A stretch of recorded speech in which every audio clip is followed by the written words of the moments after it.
আসসালামু আলাইকুম, welcome to ডিলিউম। আমি তোমাদের সাকলেন ভাইয়া। আমি তোমাদের মাঝে নবম দশম শ্রেণীর জীববিজ্ঞানের দ্বিতীয় অধ্যায়ের উদ্ভিদ কোষ ও প্রাণী কোষের বিভিন্ন অঙ্গাণু টপিক নিয়ে আজকে আলোচনা করব। চলো শুরু করা যাক। আমরা জানি সকল উচ্চ শ্রেণীর উদ্ভিদ কোষ এবং প্রাণী কোষে হচ্ছে যে প্রকৃত কোষ। সকল উচ্চ শ্রেণীর উদ্ভিদ ও প্রাণী কোষই হচ্ছে প্রকৃত কোষ। উদ্ভিদ ও প্রাণী কোষই হচ্ছে যে প্রকৃত কোষ।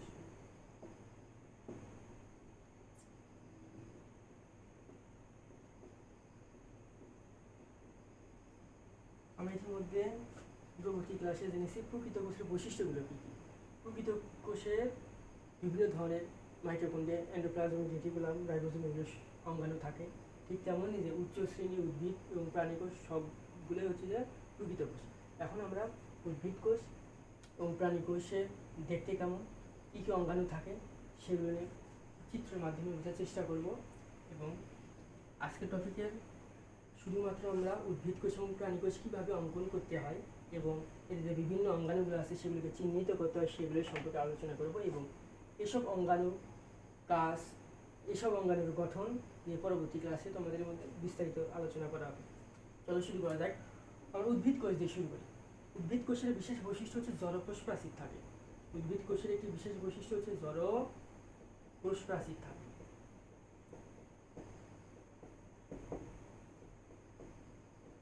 উদ্ভিদ কোষের একটি বিশেষ বৈশিষ্ট্য কি তাহলে? জড়কোষ প্রাচীর থাকে। এই জড়কোষ প্রাচীর থাকার কারণে উদ্ভিদ কোষের একটা বিশেষ আকৃতি থাকে, কিন্তু প্রাণী কোষে জড়কোষ প্রাচীর থাকে না। প্রাণী কোষের আকারটা তেমন একটু নির্দিষ্ট নয়। তো চলো আমরা এই জড়কোষ প্রাচীর দিয়েই আমরা উদ্ভিদ কোষ অঙ্কন করা শুরু করে দিই। এই যে ধরো আমাদের একটা উদ্ভিদ কোষ চিত্র অঙ্কন করতে যাচ্ছি আমরা। এইটাই হচ্ছে যে উদ্ভিদ কোষের জড়কোষ প্রাচীর। উদ্ভিদের বড় কোষ প্রাচীর বাইরের দিক দিয়ে থাকে। চলো, এবং এই কোষ প্রাচীরের ভিতরে উদ্ভিদ কোষের কী কী অঙ্গাণু থাকে সেগুলো আমরা লক্ষ্য করি। উদ্ভিদ কোষের বিশেষ একটি বৈশিষ্ট্য হচ্ছে যে উদ্ভিদ কোষে বড় আকারের কোষ গহ্বর থাকে। উদ্ভিদ কোষে বড় আকারের কোষ গহ্বর থাকে এবং কোষ গহ্বরে কোষ রস আছে, যা কিনা পানীয় খনিজ লবণ সঞ্চয় করে আর কিছু কিছু খাদ্য সঞ্চয় করে। উদ্ভিদ কোষের বিশেষ বৈশিষ্ট্য বড় কোষ গহ্বর থাকবে। বড় কোষ গহ্বর থাকে। উদ্ভিদ কোষের আরেকটি বিশেষ বৈশিষ্ট্য হচ্ছে উদ্ভিদ কোষে প্লাস্টিক থাকে সবুজ বর্ণের। উদ্ভিদ কোষে সবুজ বর্ণের প্লাস্টিক থাকে। এই প্লাস্টিক থাকার কারণে উদ্ভিদ সালোক সংশ্লেষণ প্রক্রিয়ায় খাদ্য তৈরি করতে পারে। সালোক সংশ্লেষণ প্রক্রিয়ায় খাদ্য তৈরি করতে পারে। উদ্ভিদ কোষে আমরা যদি আরও লক্ষ্য করি, লাইসোজোম খুব সামান্য পরিমাণে কিছু কিছু উদ্ভিদ কোষের ক্ষেত্রে থাকতে পারে, আবার উদ্ভিদ কোষে বেশি আবার এই লাইসোজোমটা থাকে না। তবে প্রাণী কোষে অধিক পরিমাণে লাইসোজোম থাকে।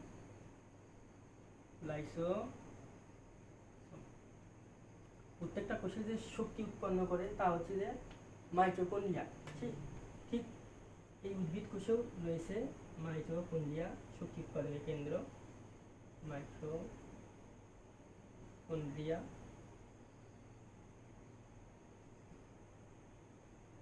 আমরা উদ্ভিদ কোষের চ্যাপ্টা থলির মতো গলজীব দেখতে পাই। কি বললাম সুপ্রিয় শিক্ষার্থী বিন্দু? চ্যাপ্টা থলির মতো আমরা কি দেখতে পাই? উদ্ভিদ কোষে গলজি বস্তুগুলো দেখতে পাই আমরা উদ্ভিদ কোষে। উদ্ভিদ কোষে আমরা নিউক্লিয়াস দেখতে পাই এবং নিউক্লিয়াসের বিভিন্ন অঙ্গাণু দেখতে পাই। চলো আমরা উদ্ভিদ কোষে যে নিউক্লিয়াস আছে সেগুলো অঙ্কন করি। এই যে আমরা নিউক্লিয়ার পর্দা অঙ্কন করতেছি। নিউক্লিয়ার পর্দা,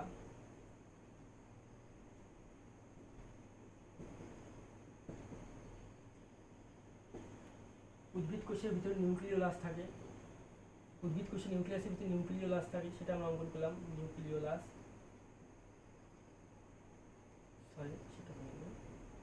নিউক্লিওলাস। উদ্ভিদ কোষে সুতার মতো ক্রোমাটিন তন্তু থাকে। সুতার মতো কি এটা? ক্রোমাটিন তন্তু।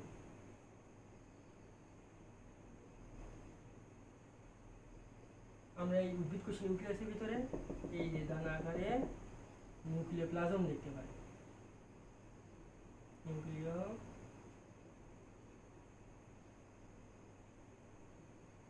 দেখতে পাই। এই যে নিউক্লিয়ার রন্ধ্র রয়েছে, আবার এটা কি নিউক্লিয়ার রন্ধ্র। এইভাবেই ধীরে ধীরে আমরা একটা উদ্ভিদ কোষের চিত্র অঙ্কন করে ফেলতেছি। নিউক্লিয়ার অন্ধ, এই যে উপরে নিউক্লিয়ার অন্ধ, এখান থেকে আমাদের কি বেরোচ্ছে বন্ধু সুপ্রিয় শিক্ষার্থীরা? Endoplasmic reticulum. এন্ডোপ্লাজমিক রেটিকুলাম, প্লাজমিক, এই যে রেটিকুলাম। তাহলে নিউক্লিয়ার রন্ধ্র থেকে আমরা দেখলাম এখানে জালের মতো নিউক্লিয়ার রেটিকুলাম পাওয়া গেছে। এই নিউক্লিয়ার রেটিকুলামটা মসৃণ এবং অমসৃণ দুটাই হয়। নিউক্লিয়ার রেটিকুলামে যদি রাইবোজোমের সাথে যুক্ত থাকে তাহলে সেটাকে বলা হয় মসৃণ এন্ডোপ্লাজমিক রেটিকুলাম। নিউক্লিয়ার রেটিকুলামটা যদি রাইবোজোমের সাথে যুক্ত থাকে তাহলে অমসৃণ এন্ডোপ্লাজমিক রেটিকুলাম। যদি রাইবোজোমের সাথে যুক্ত না থাকে তাহলে তাকে বলা হয় মসৃণ এন্ডোপ্লাজমিক রেটিকুলাম। এন্ডোপ্লাজমিক রেটিকুলাম এই রাইবোজোমের সঙ্গে যুক্ত থাকা এবং না থাকার কারণে মসৃণ হয়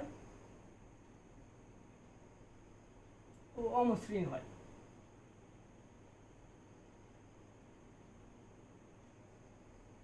তো এইগুলো আমরা দেখলাম।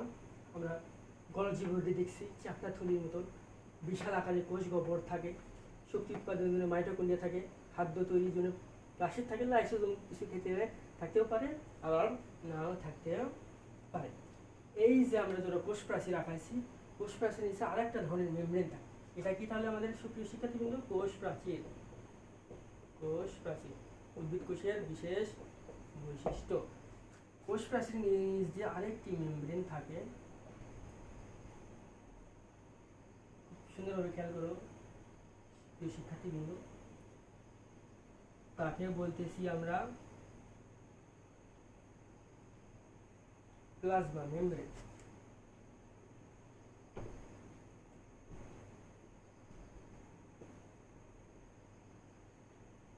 প্লাজমা মেমব্রেন কোষ প্রাচীরের মধ্যে আরেকটি স্তর থাকে যাকে বলতেছি আমরা প্লাজমা মেমব্রেন। তো এই হচ্ছে আমাদের উদ্ভিদ কোষ এবং উদ্ভিদ কোষের একটা চিত্র অঙ্কন করলাম। উদ্ভিদ কোষ একটা প্রকৃত কোষ, উচ্চ শ্রেণীর উদ্ভিদ কোষ, এবং এই প্রকৃত কোষে কি কি ধরনের অঙ্গাণুগুলো থাকে সেগুলো আমরা লক্ষ্য করলাম। এটা হচ্ছে দেখি উদ্ভিদ কোষ।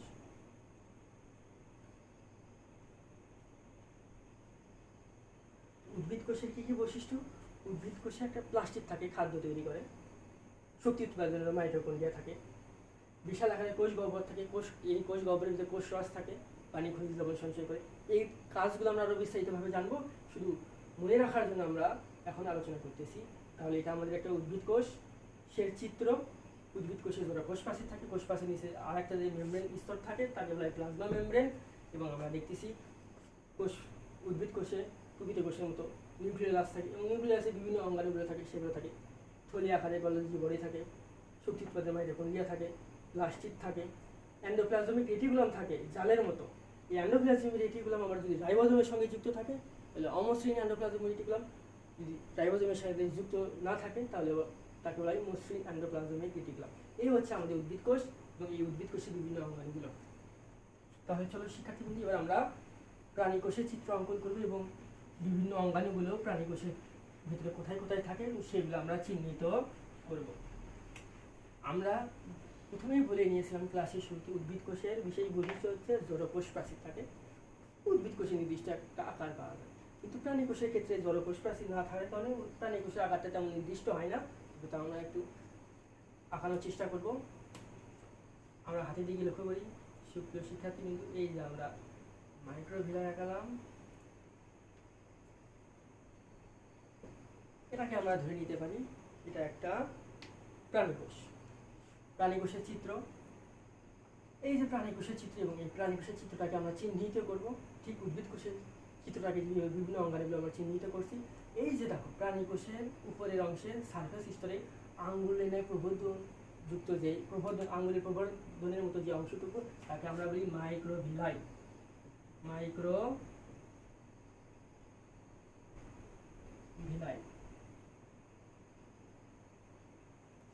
কোষের আকার বৃদ্ধি করে সারফেস স্তরে থাকে মাইক্রোভিলাইগুলো, আঙ্গুলের প্রবর্ধকের মতো দেখতে।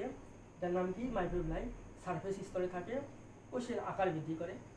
তো আমরা দেখব, আমরা যদি খেয়াল করে থাকি উদ্ভিদ কোষে বৃহৎ একটা কোষ গহ্বর ছিল।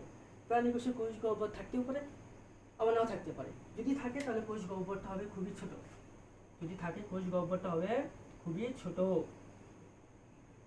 প্রাণী কোষের কোষ গহ্বরটা যদি থাকে তাহলে খুবই ছোট, আর উদ্ভিদ কোষের কোষ গহ্বরটা আমরা দেখেছিলাম খুবই বড়। আমরা দেখেছিলাম উদ্ভিদ কোষের ক্ষেত্রে লাইসোজোম থাকতেও পারে, নাও থাকতে পারে, কিছু কিছু ক্ষেত্রে থাকতে পারে, মেজরিটি ক্ষেত্রে আবার নাও থাকতে পারে। কিন্তু প্রাণী কোষে অবশ্যই লাইসোজোম থাকে। প্রাণী কোষে অবশ্যই আমরা কি দেখতে পারি, লাইসোজোম থাকে। তাহলে কেন এই প্রাণী কোষে অবশ্যই লাইসোজোম থাকে? প্রাণী কোষের ক্ষেত্রে এই লাইসোজোমটা হজমের কাজ করে এবং নষ্টপ্রায় কোষ সমূহকে ভাঙনের কাজ করে। খুবই গুরুত্বপূর্ণ প্রাণী কোষের ক্ষেত্রে যে লাইসোজোম থাকে তাদের। তো প্রাণী কোষে, উদ্ভিদ কোষে প্লাস্টিক থাকে না, কিন্তু শক্তি উৎপাদনের জন্য অবশ্যই মাইটোকন্ড্রিয়া থাকে। আমরা যদি লক্ষ্য করি, মাইটোকন্ড্রিয়া থাকে।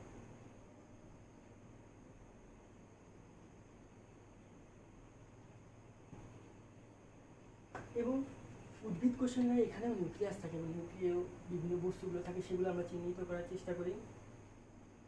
প্রথমে নিউক্লিয়ার পর্দা আকার, নিউক্লিয়ার পর্দাটা আমরা জানি, নিউক্লিয়ার পর্দা।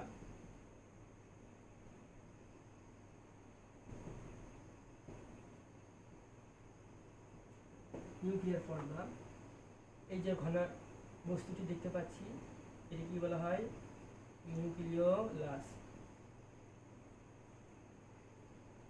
সুতার মতো যে অংশটুকু দেখতে পাচ্ছি এটাকে বলা হয় ক্রোমাটিন তন্তু। নিউক্লিয়াসের বিষয়ে সুতার মতো অংশটি কি, ক্রোমাটিন তন্তু। এই এগুলোকে কি বলা হয়, নিউক্লিওলাসের নিউক্লিওপ্লাজম।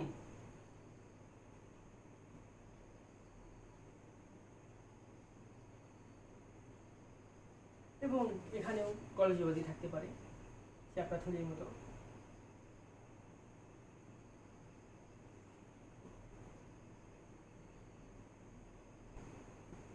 এই গলজি বডি, চ্যাপ্টা থলির মতো গলজি বডিতে বিভিন্ন কিছু খনিজ চর্বি, বিভিন্ন কিছু সঞ্চয় করে, ক্ষরণ করে। তাহলে আমরা এখানে বিশেষ একটা কথা, সেটা হচ্ছে যে আমরা উদ্ভিদ কোষে কিছু সেন্ট্রিওল লক্ষ্য করি। এখানে সেন্ট্রিওল পাবো আমরা। প্রাণী কোষে তাহলে বিশেষ বৈশিষ্ট্য, এখানে সেন্ট্রিওল থাকে। প্রাণী কোষের বিশেষ বৈশিষ্ট্য, এখানে সেন্ট্রিওল থাকে। এবং এই সেন্ট্রিওলটা পরবর্তীতে কোষ বিভাজনের ক্ষেত্রে, প্রাণী কোষ বিভাজনের ক্ষেত্রে খুব গুরুত্বপূর্ণ অবদান রাখে। এগুলো আমরা কোষ বিভাজন থেকে বিস্তারিতভাবে জানতে পারবো। এবং এখন আসলে এন্ডোপ্লাজমিক রেটিকুলাম। এন্ডোপ্লাজমিক রেটিকুলাম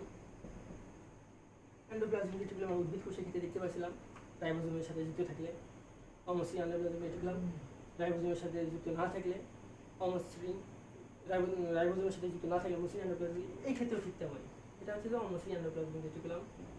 যদি চিহ্নিত করি, অমসৃণ এন্ডোপ্লাজমিক রেটিকুলাম রাইবোজোমের সাথে যুক্ত থাকে, প্রোটিন তৈরিতে সহায়তা করে। এবং মসৃণ এন্ডোপ্লাজমিক রেটিকুলাম এটা আমরা দেখতে পারি। ইয়ার্থে এন্ডোপ্লাজমিক রেটিকুলাম।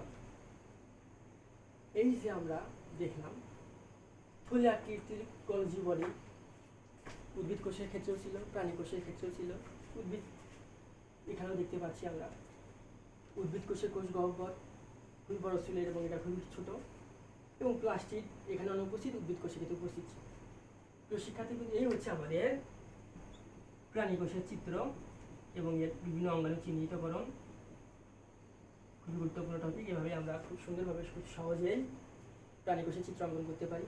তো আজকে এই পর্যন্ত ছিল আমাদের ক্লাস। আমি তোমাদেরকে আগামী ক্লাসের আমন্ত্রণ জানিয়ে আজকে এই ক্লাস এখানেই শেষ করছি। আসসালামু আলাইকুম।